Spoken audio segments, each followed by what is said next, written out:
In this video, I'm going to be talking about one of my favorite genres and just a really cool subject, which is pandemic emo rappers. In a previous video I did, which was when emo rap took the world by storm, it gained a lot of traction and just a ton of comments. It was awesome to see how passionate the emo rap community is. And I definitely want to follow up with some of the artists that people mentioned in the comments and just kind of readdress a different point in time and a different perspective on emo rap and alternative music. My name's Alex Majewski, also known as Jay Sky, and let's get into it. Pandemic emo rappers. One of the craziest times that the world has ever seen. Definitely in my lifetime, and I'm sure in some of yours as well. From 2017 to 2019, music and culture were making some drastic shifts. Following years and years of clone pop music, EDM, mumble rap, it was only a matter of time for a group of adolescents to come up with something new that would resonate with the troubled youth. During the 90s and early 2000s, we had such innovative artists from hip hop to pop to rock and even nu metal. At some point in time, things started to get washed out and it felt like we may never have another Mobb Deep Shook Ones, Changes by Tupac, or unique pop sensations like Lady Gaga. The pandemic and COVID-19 virus was just a thing to mirror the emo rap and subculture underground scene of alternative music. With the foreseen death of Lil Peep, as well as the tragic loss of artists like XXXTentacion and Juice Wrld, the pandemic and COVID-19 virus was just the thing to mirror the extreme behavior of the subculture and underground scene that came so close to emerging in the mainstream market. If you remember staying up all hours on the night on Facebook Lives, spending $5 on the Cash App to skip and have your song played next, when live virtual concerts were the thing to do, we were all at home and actually had an opportunity to watch YouTubers and discover new music. This is a really different and unique time just for the whole world. Post the death of the top three emo rappers, Lil Peep, Juice, and X, that these artists were up next to bat. And a lot of them actually did achieve mainstream success in the height of their career during 2020, 2021. And a lot of things changed, and that was kind of the downfall of emo rap. In ways you could say that the emo rap genre died of COVID-19. In this video, I'm going to be talking about the emo rappers who reached peak success during the pandemic shutdowns. The pause in the world was tragic. A lot of people were affected and we did lose a lot of lives during the COVID-19 pandemic, but there also was some good to come of it. Everyone was just so used to running in this rat race of life that they never really given themselves an opportunity to slow down and really focus on the things that were important to them and that made them happy, especially creatively. So with the shutdowns and being forced to stay home, everyone had a lot more time to just kind of take a step back and look at their lives and look at the things that they wanted to do moving forward. I know it was like that for me. In ways, when you lose something or one opportunity closes, it opens the doors for another one. And new perspective is a really important thing. And that is something that a lot of us, especially in the creative realm, gathered in the pandemic. In no particular order, I'm going to be talking about some of the emo rappers that were popping off during this time. In previous comments on a bunch of my shorts and YouTube videos, people kept mentioning Bones. How in the fuck are you about to say? The way that we do it, it's not the way. No, don't you sweat it, you not in the way. Nothing you do could put in my day. Although Bones is not an artist that needed the pandemic to pop off, he's been doing things since 2014, 2015, getting huge notoriety on the song Canal Street featuring on A$AP Rocky's record. He is just a pioneer of emo rap and dark trap and things like that. I am not someone that listens to Bones all the time, but I do see the influence that he has had all overall. And if it wasn't for artists like Bones, I don't know if Gothboiclique and Nothing Nowhere and all of these artists really would have had the platform to stand on and get as big as they were, because artists like this really paved the way creatively and also brought awareness to the genre, the subcultures, everything like that. So with that being said, I'm imagining a lot of people tuning into this video are fans of emo rap, as I am as well. But for those who are not, I just kind of want to break down what the genre is. So there's definitely like a fine line between emo and rap. For the sake of this video, I'm going to be talking mainly about about emo rappers who are more on the alternative side of things. Depending on who you're asking, when you say emo rap, you could be thinking more of like a Trippie Redd or someone who spits bars. But with artists like Lil Peep and the other ones I'm going to be listing off in just a second, these are artists who are more inspired by the alternative and rock sides of things, sad boy you could call it. They have trap drums because hip hop has, over the past 10 or 20 years, has had such a huge impact over everyone's creative life and the music that they've listened to. So the accessibility of trap drums, trap hats, huge, awesome 808s. This was the foundation of this music. And a lot of times people would have swaggy rhythms and things that they were singing, but they weren't technically rapping. These are people that were more from metalcore backgrounds, pop punk, things like that. And if they weren't doing emo rap because it was kind of a melting pot at the time, they would definitely be more so in bands than in rap groups, like a Lil Uzi Vert, for instance. Please give me some examples in the comments of any artists that I've left out or any good examples that you may have that would better explain to other people. It's just too hard to cram in literally everyone from every point of history in just like a 15-minute video. A huge common thread between a lot of these artists were the platforms that they were put on, the people that produced their videos. The first artist that I discovered watching YouTube while I was in the background and I was working remote at the time was 93 Feet of Smoke with his dope song, Lions Say I Love Her. Aside from the music being so haunting and creative, and he really has that gross, like it hurts sounding scream and the emo swag and all that stuff, this video is extremely creative as well. You could see how they shot it with the green screen on a small scale, making him kind of live within this universe that he exists in, which is like his bedroom. He's walking around and it's an extremely emotional song. Other songs would include Pumpkin Screams in the Dead of Night featuring Shinigami and Savage Gasp. Then we have the artist Guardin. He had the song Tom from MySpace.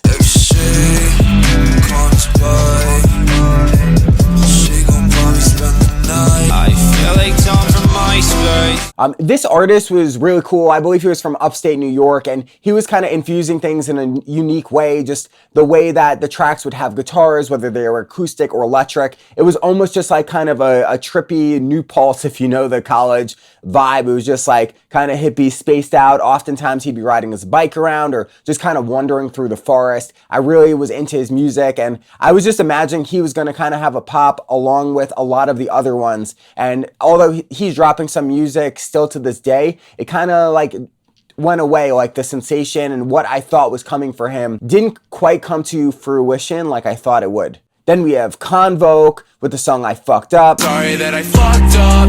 Now we go through it again, where I gain another pain and I lose another friend. Whatever It Takes, Lone Wolf. It wasn't until the pandemic in 2020, 2021 where these artists really had the platform to pop off. And it was because everyone had extra time just to discover and watch things in like an endless kind of black hole. We had Promoting Sounds, which was a huge playlist. I think sometimes they would have exclusives with the artists as well. And we also had the huge YouTube channel, Astari. And just these artists, and a lot of them in here would collaborate with each other. This was like a collective like we've seen with Gothboiclique. Now there was a new wave of pandemic rappers like Shinigami, 93 Feet of Smoke, Guardin, and a few others that I'm about to mention. And yeah, just seeing them all kind of work together and piggyback off one another on the same video channels, on the same platforms, on the same playlist. And this is how I would find one. I would find one person, I'd be like, this is dope. And I would just keep discovering more and more and more of them. An artist from Hopeless Records who is more emo rap than most of the artists that they have on the bill is Dying and Designer. I heard his song Devil's Calling.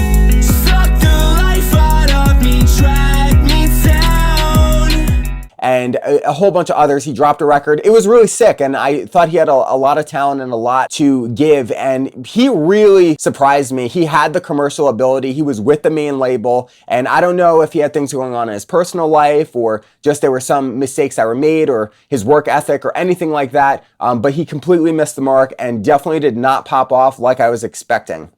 It seems that he has some music coming out. I recently saw him post something on YouTube, so we'll see what happens, but I really don't know. Lil Litus had his first big pop with the song Body Bag in 2017, but it wasn't really until the pandemic that he had that surge and really got in people's faces. And although he was on Spotify and SoundCloud and things like that, I remember it like it was yesterday seeing that Never Get Away video where him and that girl are walking around like a junkyard, and it's just like a very captivating song. He's clearly super talented. This is an artist who has a very alternative roots. He's clearly screamed in a bunch of metalcore bands. Like he has the side project If I Die First.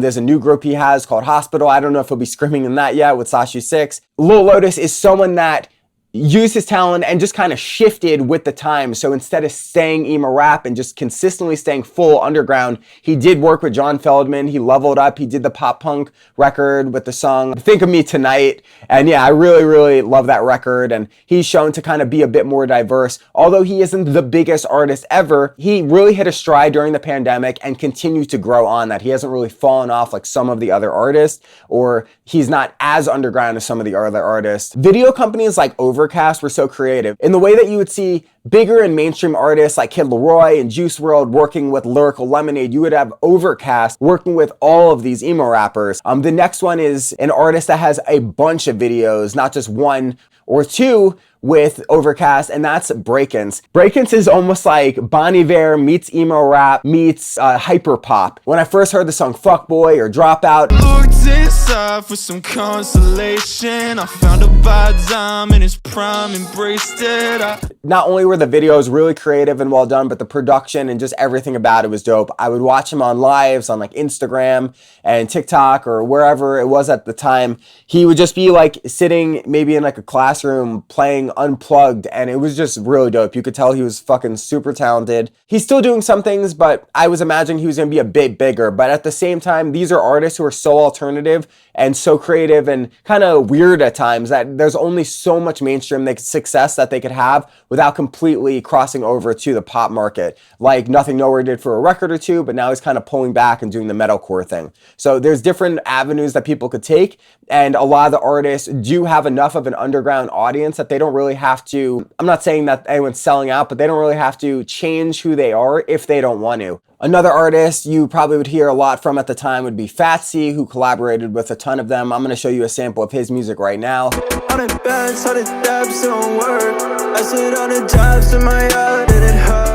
Yeah, overall, these are a lot of artists that really got a pop during the pandemic. I was extremely passionate about it. I've been a fan of emo rap since the early days of Gothboiclique and SoundCloud. I've made a lot of emo rap myself. Emo rap was just a reflection of the times and like what the youth needed. There was a lot of dark things happening, a lot of subject matter that needed to be brought to the front. Unfortunately, the death of artists like Peep and Juice Wrld have really shined a light on drug addiction and abuse. I've had a lot of people in my family, including my mother and some really close friends, who have struggled and also died because of their mental health issues and drug abuse problems. In ways I feel like emo rap died during the pandemic with the COVID-19 virus, and it shifted into something new. If it wasn't for the big three, Lil Peep, X, and Juice Wrld dying so young, who were the most innovative in my opinion, I believe that the pop punk revival wouldn't have come as soon.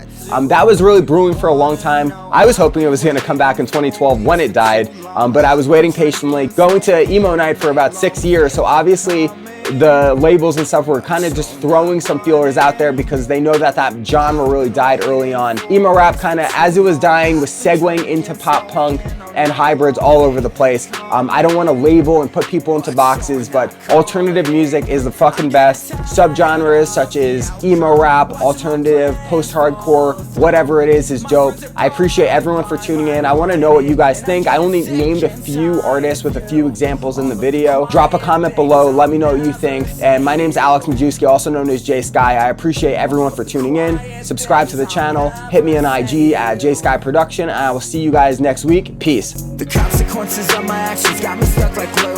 Lately I've been thinking and it's so much about you. Everything up in my head got me feeling slow. All the text I left unread just so I feel control. What you saying, what you doing, I can't feel the vibe. Taking drinks and tossing them, it's like I'm seeing light.